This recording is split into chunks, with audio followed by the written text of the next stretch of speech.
3장 7절 제가 먼저 읽을게요. 예수께서 제자들과 함께 바다로 물러가시니 갈릴리에서 큰 무리가 좇으며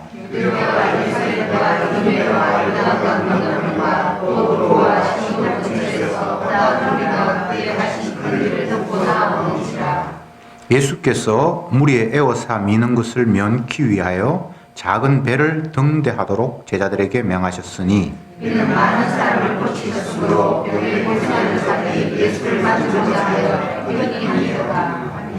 더러운 귀신들도 어느 때든지 예수를 보면 그 앞에 엎드려 부르짖어 가로되 당신은 하나님의 아들이니이다 하니 예수께서 자기를 나타내지 말라고 하니 그리하시니라. 또 산에 오르사 저희의 원하는 자들을 부르시니 나온지라.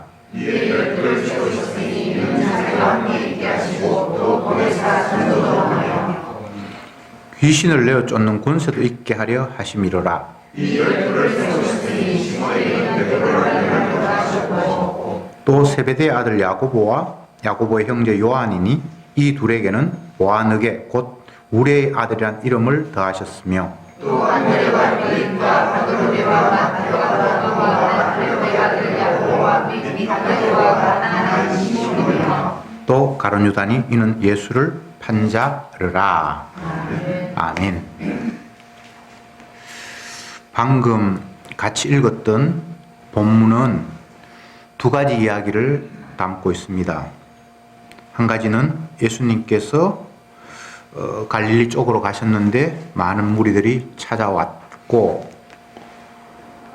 예수님께서는 그들을 자꾸 피하는 듯한 그런 뉘앙스를 주시는 그런 이야기가 하나 있고 그 다음 이야기는 예수님이 12제자를 불렀다는 이야기로 기록되어 있습니다. 이 두 사건을 대조해 보면 주님께서 하시고 싶은 말씀이 어떤 것인가가 확연히 드러난다. 그렇게 제가 먼저 말씀을 드리겠습니다. 우선 앞에 이야기를 한번 볼까요?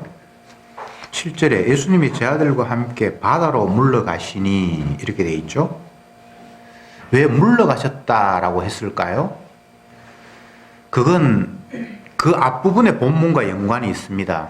예수님이 안식일을 어겼다는 이유 때문에 바리새인들이 헤롯 당과 결탁을 해서 예수님을 잡아 죽일 것을 의논했다는 이야기가 있고 그 사건 이후에 예수님은 바다 쪽으로 물러가셨다라고 기록하고 있습니다.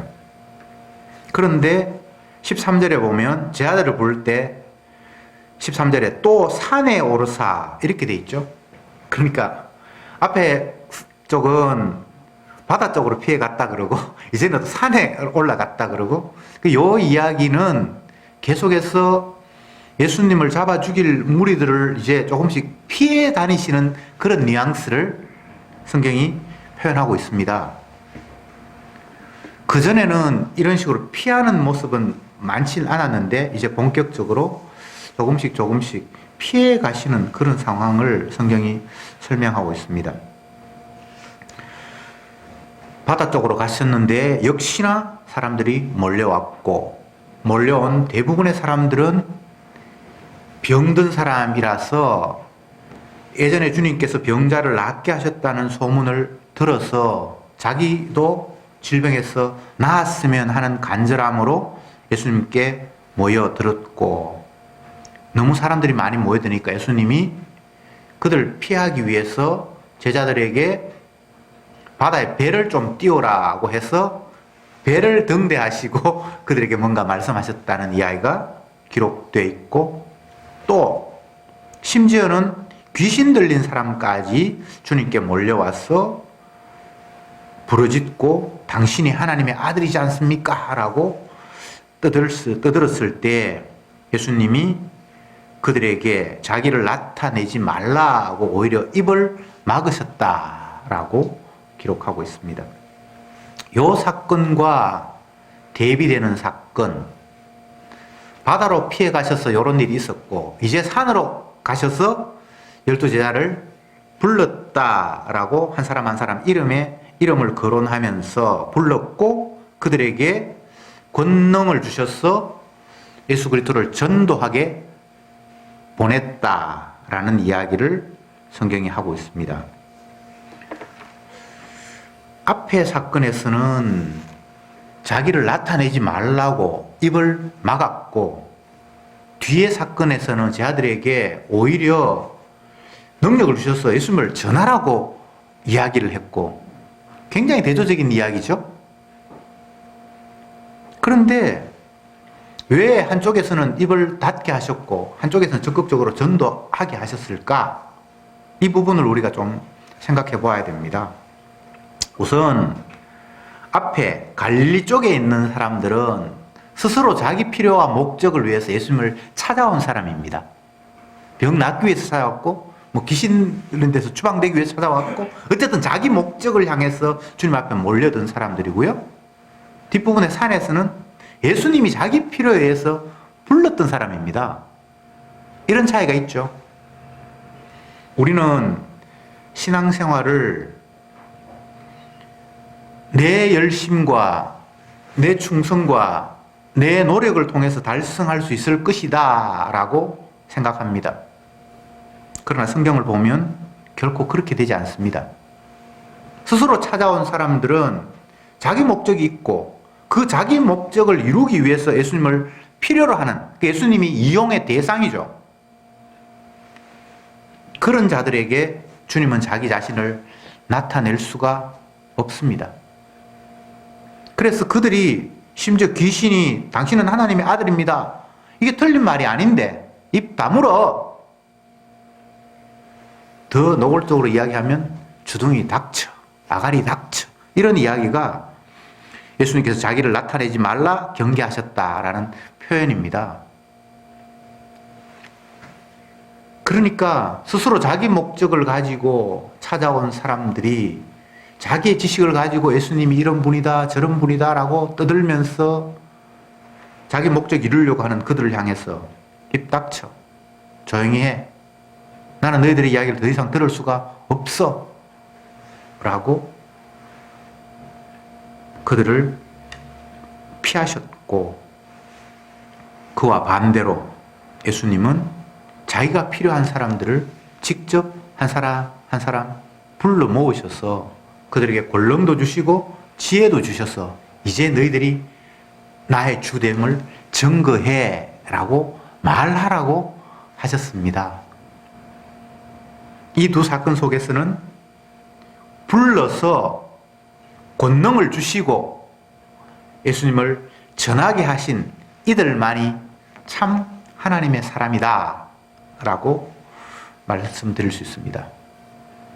좀 전에 성경 공부 시간에 했던 이야기를 한번 떠올려 봅시다. 다윗이 자기를 찾아와서 약속을 주신 하나님, 언약을 주신 하나님을 향해서 뭐라고 이야기합니까? 여호와 하나님 외에 다른 신은 세상에 없나이다 라고 이야기했습니다. 그런데 그렇게 고백하고 이야기하게 된 근거가 있죠. 그것이 무엇인가 하면 찾아와서 말씀을 주신 분, 언약을 주신 분이 진짜 하나님이라는 것이고요. 한 걸음 더 나아가서 자기 백성을 선택하시는 하나님, 자기 기쁨을 위해서 자기 백성을 선택하시는 하나님. 세상에 수많은 민족이 있었는데 이스라엘 아브라함의 후손을 불러서 내 백성이라고 선택하시는 하나님이 진짜 하나님이었고, 마지막으로는 그 선택한 백성을 구원하기 위해서 그 앞에 걸림돌이 되는 이방인들을 다 진멸해 버리신 하나님, 그가 유일한 하나님이라고 다윗은 고백했습니다. 오늘 본문에서도 자기 목적을 향해서 찾아온 그들을 향해서 입 닫아, 조용해, 나는 너희들과 함께 할 수 없어 라고 하면서 피하시는 모습에 반해서 예수님이 필요한 사람들을 직접 찾아서 12를 불렀습니다. 이것은 이스라엘을 상징하는 겁니다.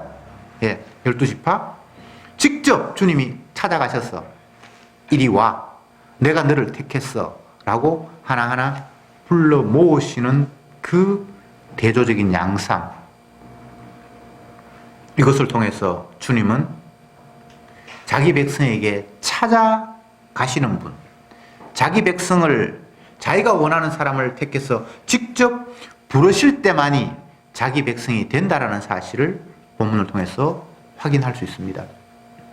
이스라엘 백성들은 자신들이 아브라함의 후손이고 다윗의 후손이기에 당연히 구원 얻을 하나님이 택한 사람이다라고 생각을 했었죠. 혈통적인 유대인으로 생각을 했으니까. 그런데 주님은 혈통적인 사람들을 유대인이라고 말하거나 이스라엘이라고 말한 적이 한 번도 없었습니다. 혈통적 유대인이 유대인이 아니라 이렇게 바울은 이야기하고 있죠. 예수님도 누가 내 형제면 누가 내 자매냐? 아버지 뜻대로 행하는 자가 내 형제요 자매다라고 말씀하셨죠. 전혀 인간이 이해하는 혈통과 다른 겁니다. 사람들이 이해하는 아브라함의 후손, 다윗의 후손이 혈통적인 이야기가 아닙니다. 갈라디아서에서 이스라엘을 아니면 하나님의 후손을 여럿을 가리켜 말한 것이 아니다.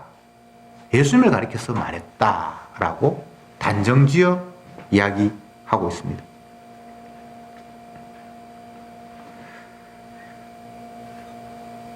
요한복음 1장에서 예수님은 희한한 말씀을 하셨습니다. 내가 곧 말씀이다. 이렇게 표현한 것이 있어요. 내가 곧 말씀이다. 말씀이 육신이 되어 왔다. 우리의 상식은 말씀은 누군가의 인격체에 의해서 내뱉어진 언어가 말씀인데 예수님은 그렇게 말하지 않고 내가 말씀인데 말씀 자체인 내가 육이 되어 이 땅에 왔다라고 이야기를 했어요. 그러니까 말씀과 예수님 자신을 동격화시키고 있습니다. 하나님의 아들이 입을 통해서 뭔가 말씀하시는 것을 우리는 하나님의 말씀이다라고 생각하고 있는데 주님은 그렇게 말씀하지 않습니다. 찾아봅시다. 요한복음 1장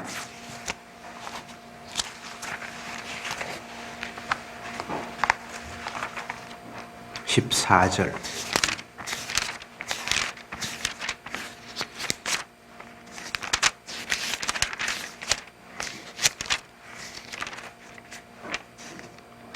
같이 한번 읽어볼까요? 시작. 말씀이 육신이 되어 우리 가운데 거하심에 우리가 그의 영광을 보니 아버지의 독생자의 영광이요 은혜와 진리가 충만하더라. 말씀이 육신이 되어 우리 가운데 거하셨다고 지금 이야기하고 있습니다. 말씀이 육신이 된다. 이건 우리의 상식으로는 있을 수 없는 거죠. 마술사들이 손수건을 펼쳐서 툭 했는데 거기서 비둘기가 한 마리 툭 나오고 이런 건 봤는데 말씀이 육신이 되었다. 말씀이 사람이 되었다. 이건 참 희한한 일이에요. 말씀은 물질이 아니에요. 근데 예수님, 사람은 손에 만져지고 확인되는 거잖아요. 여러분 이야기를 잘 들으셔야 됩니다. 우리는 하나님의 말씀을 그분이 입을 통해서 내뱉은 어떤 내용, 언어, 명령이라고 생각을 하잖아요. 그런데 성경에서는 예수님 자신이 말씀이래요. 이렇게 됐을 때 말씀 자체이신 예수님이 이 땅에 오셨으면 내가 이해하는 말씀은 이제 접어야 돼요. 무슨 말인지 알겠습니까? 언어인 말씀 내가 이해하고 있잖아요. 성경을 펴서 뭐 하나님 이렇게 말씀하셨고 그렇게 하고 있는데 진짜 말씀 자체가 이 땅에 등장했으면 내가 이해하는 언어의 말씀은 접어야 된다고. 지금 말씀이 나타나 버렸는데 무슨 말인지 지금 이해가 됩니까? 네. 우리는 한 번도 이렇게 생각해 본 적이 없는 거예요. 서기관 바리새인들은 말씀을 달달 외우고 가르치는 사람이에요. 그걸로 평생 밥 먹고 살 만큼 전문가들이에요. 그런데 진짜 말씀 되시는 분이 또 와버렸어. 그러면 내가 이해하는 말씀 접고 이게 말씀이네라고 이렇게 돼야 되는데 끝까지 지가 이해하는 말씀 이해를 가지고 예수님을 배척하고 있어요. 얼마나 웃기는 일입니까? 진짜가 왔는데, 오리지널이 왔는데 가짜 가지고 너 진짜 아니야 라고 밀어버리는 이런 상태가 이 세상에서 벌어진 참상입니다. 참상. 참 기가 차죠. 또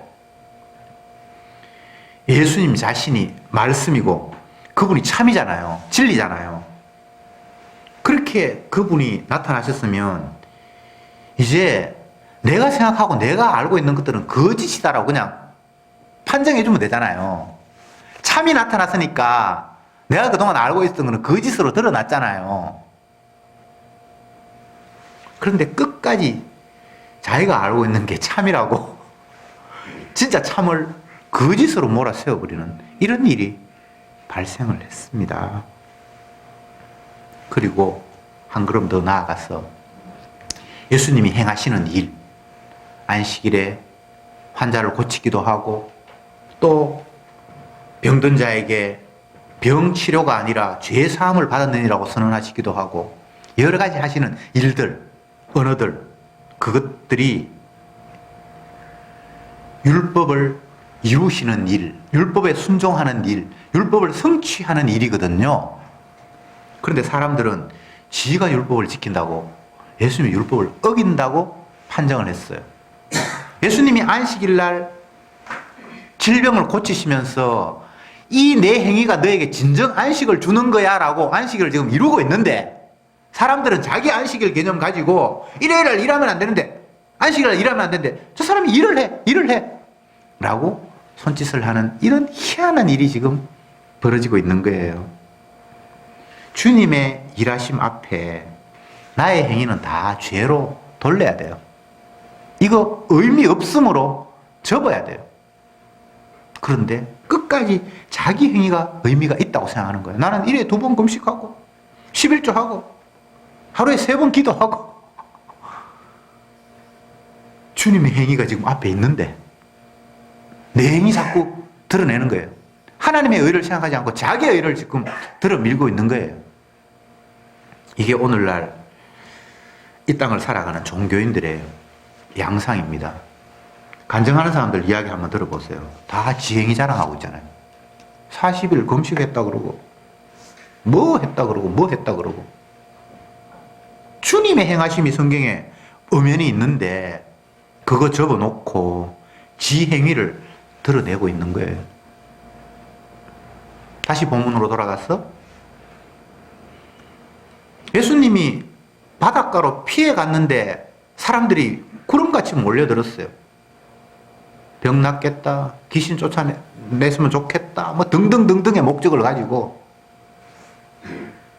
그러나 주님은 그들의 행위를 인정할 수 없었고 그들의 신앙 고백을 인정할 수 없었고 그들의 행위를 수용할 수 없었어.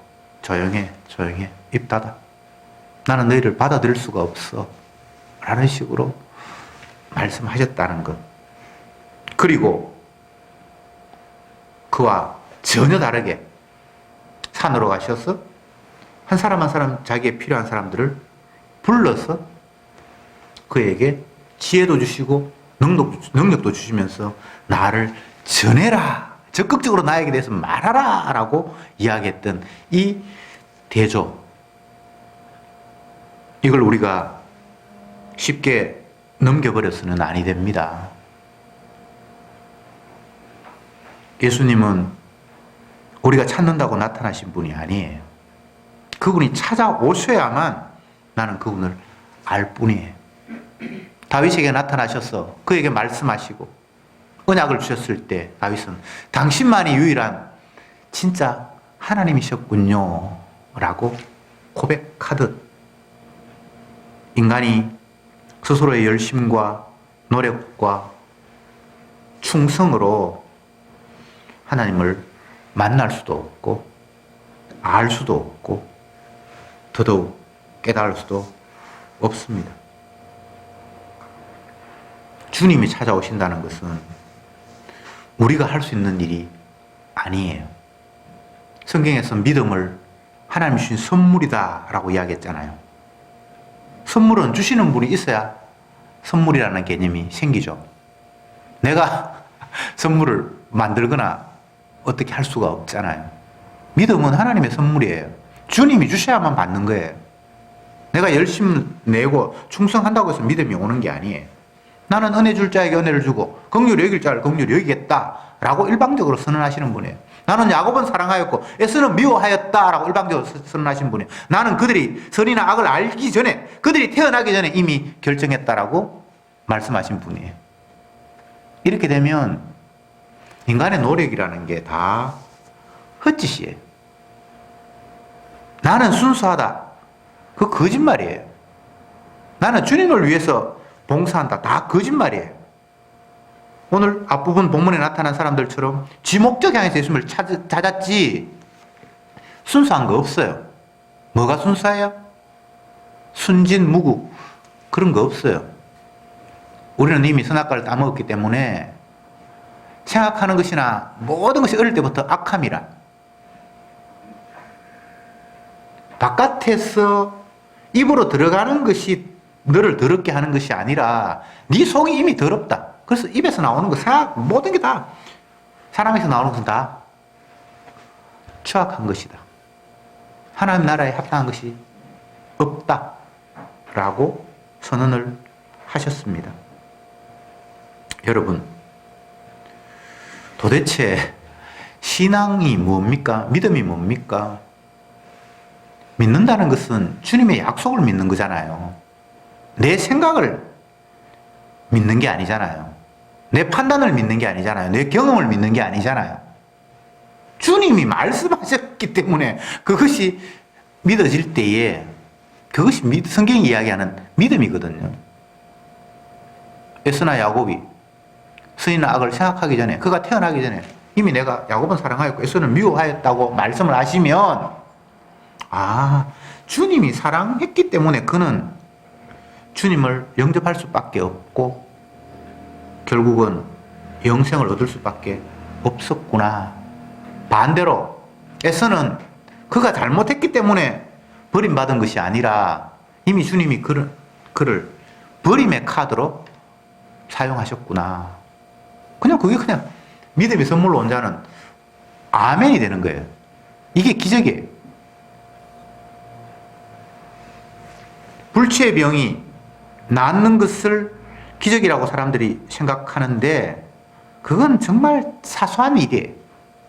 정말 기적은 하나님의 말씀이 받아들여지고 아멘이 되는 게 기적이에요. 사람으로서는 할 수 없는데 주님이 하셨다는 게 받아들여지는 거예요. 부자가 천국 간다라는 것은 낙타가 바늘 구멍을 통과하는 것 같다. 주님이 말씀하셨죠? 그러면 그 말은 가능성이 희박하다는 게 아니라 불가능하다는 이야기예요.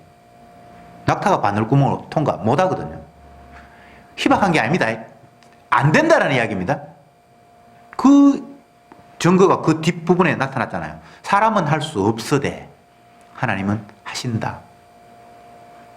부자가 천국 가는 것은 낙타가 바늘구멍 통과하는 것 같다. 거기서 부자는 평균보다 재산이 많은 사람이 아니고 내 것이 있다라고 무엇이 주장하는 사람들은 다 부자에 해당이 돼요. 내 생명 이거 내 거야. 내 자식은 내 거야. 직업, 내 통장에 들은 돈은 내 거야 라고 무엇이든지 내 것이 있다라고 생각하는 사람을 그쪽에서 부자라고 이야기를 했고, 그래서 모든 인간들은 다 그 부자 안에 해당이 돼요. 가난한 사람 없습니다. 주님의 관점에서. 가난한 자는 복이 있나니 천국이 저희 것이요라고 했을 때 그 가난한 자에 해당되는 사람 아무도 없습니다. 예수님 말고는 없습니다. 예수님은 내 뜻을 이루려 함이 아니요 아버지 뜻을 이루기 위해서 왔다라고 이야기했고 아무것도 자기께 없었는데 그분만이 성경이 이야기하는 가난한 사람에 해당이 되고, 이 땅에는 모든 인간은 다 주님의 관점에서 부자예요. 자기 것이 다 있어요.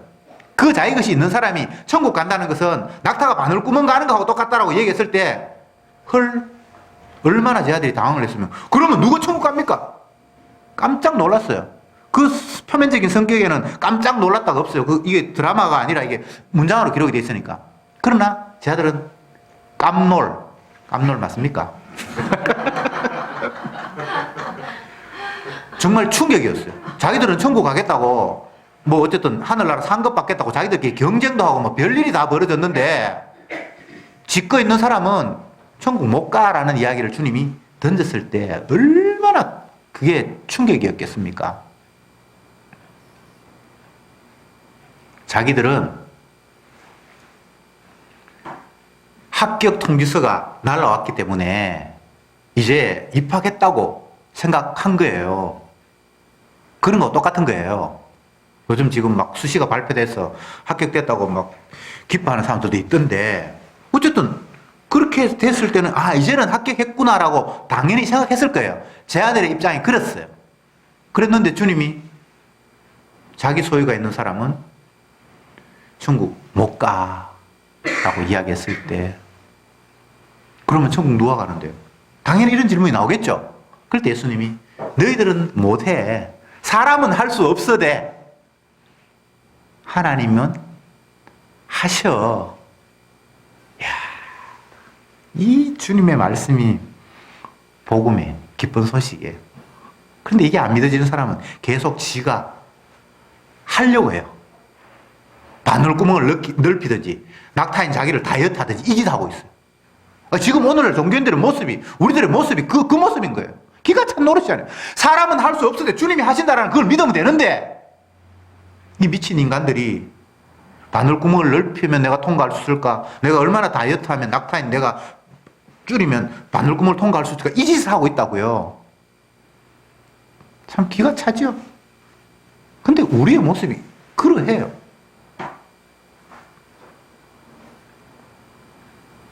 왜 주님이 몰려오는 사람들을 향해서 입을 닫게 하고 피하시고 반대로 아무 생각 없는 사람을 불러서 자기 백성을 삼았는가를 잘 한번 생각해 봐야 돼요.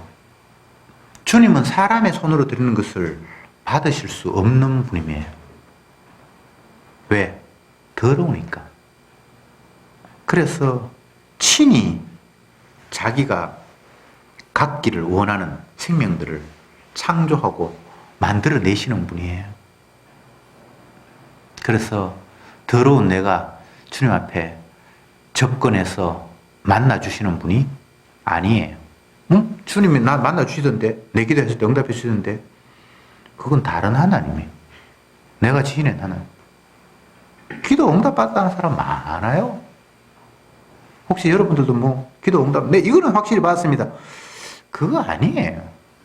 주님은 사람의 손으로 드리는 걸 받으시는 분이 아니고 인간의 기도를 들으시는 분이 아니라 아버지 뜻대로 이루시는 분이에요. 제가 여러 번 이야기하잖아요. 아버지 뜻대로 구하면 들으심이라. 성경에 그렇게 되어 있거든요.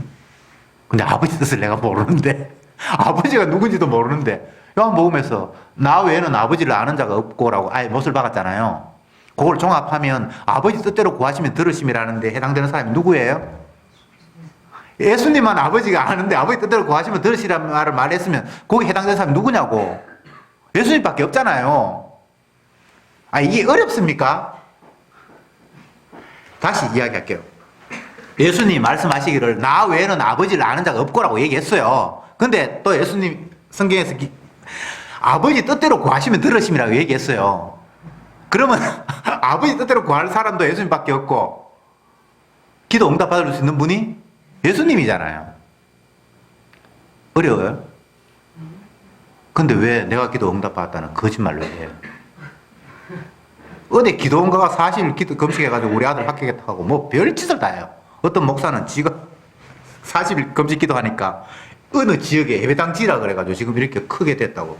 여의도 순복음교회 조용기 그 사람만 그런 게 아니고 엄청나게 많아요. 그러니까 성경이 거짓말이라. 아버지 뜻대로 구하시면 들으심이라는 말인데 지가 그러면 아버지 안다는 이야기고 성경에는 예수님이 자기 혼자 아버지 안다 그러는데 지도 아버지 안다 그러네. 그러면 성경을 던지든지 지가 새로 성경을 짓든지 해야지. 아니 성경 펴놓고 예수 믿는다는 사람이 그 짓 하고 있으니까 이거는 뭐 유치원 애도 다 이해하는 말도 안 되는 이야기를 자기가 하나님 믿는다고 그 짓 하고 있는 거예요. 하나님 우리 기도 안 듣습니다. 그 말이 아버지 뜻대로 구하면 내가 들을게 이 말이에요. 우리는 하나님 앞에 기도하면 듣는다고 생각을 했는데 아버지 뜻도 알지도 못하고 아버지가 누구인지도 모르는데 아버지 뜻을 어떻게 알겠습니까? 그러면 왜 우리에게 기도하라고 했는가? 내가 기도가 뭔지도 모르는 마귀 새끼구나라는 걸 깨닫게 하기 위해서 기도하라 그런 거예요. 마태복음 6장에서는 인간의 기도를 중언부언으로 규정했어요. 중언부언이 뭡니까? 술 취해가지고 뭐 헛소리하고 뭐 지가 지 말을 해도 무슨 말인지 모르는 게 중언부언이에요. 인간의 기도를 주님이 그렇게 규정을 했어요. 무엇을 입을까 무엇을 마실까. 그거는 우상 섬기는 사람들이 하는 거 아이가. 그래서 우리들에게 기도하라고 그러니까 너희들은 우상 숭배자지 라고 폭로하시기 위해서 기도하라고 하신 거예요. 그러면 어떡하는데? 미기도 말고 성령이 말할 수 없는 탄식으로 기도하시니라. 그 말이 우리 귀에 들어와야 되잖아요. 내 기도가 의미 없다라는 것에 충격받지 말고 성령이 말할 수 없는 탄식으로 너희를 위해서 기도하신다는 그 약속이 우리에게 확 들어와야죠. 내 행동 말고 주님이 무엇을 하셨는가를 봐야 되잖아요. 내 행동은 안 받아요. 열심히 했든 뭘 했든 그건 다 쓰레기예요. 이 오늘 본문 앞부분에 나타난 주님을 따라가는 무리들은 그들 나름대로 열심히 있어요. 충성하고 있어요. 간절함이 있어요. 근데 지 목적을 향한 간절함, 그건 주님이 용납을 할 수가 없는데 그에 비해서 제자를 부르시는 예수님의 모습 속에는 뭐 열심히고 뭐가 아무것도 없어요. 그냥 뭐 고기 잡다가 뭐 아니면 세관에서 열심히 사기치고 있다가 뭐 그냥 주님이 픽업 딱 찍어서 와 오라 그랬으니까 순종했잖아요. 아니 주님의 명령 속에 꼼짝 못하도록 그 말의 능력이 빛이 있어라 하면 그냥 빛이 생기는 거예요. 나를 따르라고 했을 때 거부할 수 있는 능력이 피조물에게 없어요. 그걸 주님께서 말씀하실 때 순종했잖아 라는 그런 말을 거기 붙이면 안 돼요. 순종을 안 할 수가 있나? 창조주가 명령을 하셨는데. 절대 하나님과 우리는 뭐 말씀을 하시니까 우리는 그 말씀에 반응을 하고 아니면 나는 거부했고 이런 구도가 성경에는 없어요. 주님이 찾아오시면 끝나는 거예요. 내가 문을 열까 말까? 주님하고 한번 만나줄까? 그런 구도를 그리면 안 돼요. 그거는 인간들끼리나 통하는 이야기지. 창조주 하나님 앞에 피조물이 뭔가 거래를 하거나 뭐 주님이 노크를 하는데 우리가 문을 열까 말까 그거는 마귀의 수작이에요. 주님이 덮쳐오시는데 우리가 어떻게 해요? 아모스 성경에 이런 표현이 있어요. 내가 이스라엘을 벌할 텐데 그들이 율법을 어겼기 때문에 짐을 가득 실은 수레가 땅을 밟고 지나간 것처럼 하리라 이렇게 돼 있어요. 짐을 가득 실은 수레가 우리를 지나가 버리면 어떻게 됩니까? 그냥 끝나는 거예요. 제가 어릴 때 그런 간접 경험을 했어요. 제가 오른쪽 엄지 발톱이 없어요. 이거 억수로 큰 비밀을 오늘 이야기를 해버렸는데 리어카에 돌을 잔뜩 실고 갔는데 제가 그 타가소 간다고 요즘 유치원이죠. 유치원 간다고 길을 갔는데 그 골목이 굉장히 좁아요. 리어카 하나가 지나가면 사람이 지나갈 수 없는 그런 좁은 골목인데 내가 벽 쪽으로 바닥 붙어서 섰거든요. 그랬는데 리어카 운전하는 사람이 내 발 위로 지나가 버렸어요. 그래서 나중에 집에 가서 보니까 발이 완전히 피범벅이 되었고 그래서 그때 오른쪽 발톱을 빼지 않으면 안 되는 상황이 되었어. 발톱이 없어요. 주님이 우리를 밟고 지나가 버리면 그 발톱 정도겠습니까? 그냥 우리는 더 이상 나라는 존재가 없는 거예요. 성전에서 이사야가 여호와 하나님의 거룩함을 목격했어요. 화로다 나여 망하게 되었구나. 그거는 문자로 그렇게 표현돼서 그렇지 그냥 쉽게 이야기하면 그게 왜 맞지? 비명. 성경에는 이런 주님을 만난 사람들의 표현들을 이런 모양 저런 모양으로 이야기했죠. 사도 바울은 사도가 되기 전에 예수님을 열심히 핍박하면서 다녔는데 주님이 나타났어요. 누구십니까? 네가 핍박하는 예수다. 얼마나 놀랐겠어요. 오늘 깜놀이 많이 나오는데 정말 충격이었겠죠. 자기는 한 번도 예수님이 하나님의 아들이라고 생각해 본 적이 없는데 죽었는데 그분이 나타나서 네가 핍박하는 예수라고 그러니까 그럴 때 다윗은 실명을 해버렸다고 성경에 되어 있어요. 3일 만에 아나니아인가 그 사람이 기도해서 나중에 눈을 뜬다고 성경에 나와 있어요. 엄청난 충격이죠. 이제 말씀을 맺겠습니다. 나는 주님을 찾아갈 능력도 없고 설사 찾아간다 할지라도 주님은 우리를 받아주시는 분은 아닙니다. 그럼 어떡하는데? 우리가 할 건 없어요. 사람으로서는 할 수 없어요. 성경은 처음부터까지 계속 그 이야기를 합니다. 사람으로서는 할 수 없다. 그럼 어떡하는데요? 그러니까 내가 해야지. 근데 주님이 하시면 너무나 놀라워요. 빈틈이 없어요. 나는 할 수 없는데 주님이 하셔서 안 되는 일을 되게 하시는 거예요. 죄인이 의인이 된다. 이거 정말 있을 수 없는 이야기예요. 근데 우리는 흉내 내죠. 내가 죄를 반성하면 되겠지. 앞으로 그 짓 안 하면 안 되겠지. 마치 낙타가 바늘구멍 통과하기 위해서 바늘길 넓히든지 아니면 나를 다이어트 하든지 이런 짓하고 똑같은 거예요. 죄인이 의인이 될 수 있는 방법은 없어요. 그 불가능함을 이사야는 어떻게 표현했습니까? 구스인이 흑인이 그 피부를 희거나 검게 할 수 있느냐? 그렇게 얘기했죠. 그런 거 성경 여러분 못 봤습니까? 생소한 것처럼 그렇게 표현을 하나요? 만약 구스인이 그 피부를 희게 할 수 있다면 악에 익숙한 너희도 의롭게 되리라. 안 된다는 이야기잖아요. 그런데 주님이 하신다는 이야기잖아요. 그러니까 복음은 주님이 하시는 일이 복음이에요.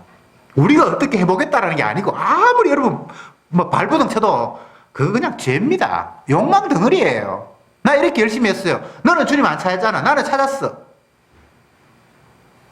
주님의 관점에서는 A도 B도 다 아닙니다.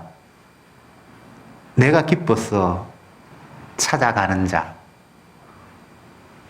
그래서 내가 할 수 없는 일을 주께서 이루실 때 그것도 자기가 생명을 대신하는 죽음을 통해서 이루실 때 그것이 주님의 일입니다. 주님이 선택한 제자 가운데 가룟 유다는 그게 또 제외돼요.